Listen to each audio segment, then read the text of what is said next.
Pinapurihan ni Pangulong Aquino ang mga institusyon at programa na nagsusulong sa pagpapalakas ng bawat komunidad ng bansa. Ito ay sa pagsasalita ng Pangulo sa ikalabing-tatlong Asian Forum on Social Responsibility. Ayon pa sa Pangulo, malaki ang kontribusyon ng mga ito sa pagtamo ng inclusive growth. Ang ulat mula kay Rocky Ignacio.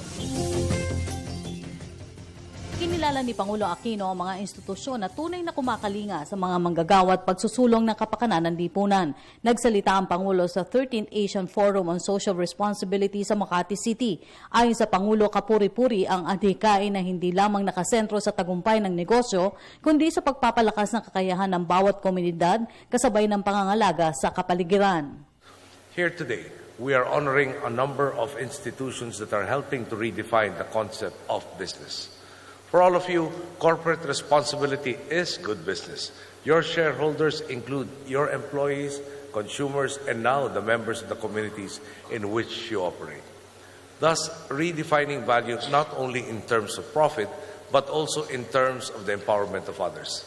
Git ng Pangulo, ang commitment na ito ang tutulong para sa hangad na pagtamo ng inclusive growth ng bansa. Ilang kasi sa mga kinilalang programa ng Pangulo sa pagtutulungan ng public at private sector, ang Busog, Lusog, Talino School Feeding Program bilang tugon sa malnutrisyon, Farmer Entrepreneurship Program para sa livelihood program ng mga magsasaka sa bansa, Integrated Health Hygiene Promotion, Credit Training at Infrastructure sa mga katutubo, Training at Educational Security sa mga Filipino seafarer. Investing in the people, you are displaying a strong commitment to the belief that progress must be inclusive, that economic growth and consequently the growth of businesses relies first and foremost on the empowerment of the people.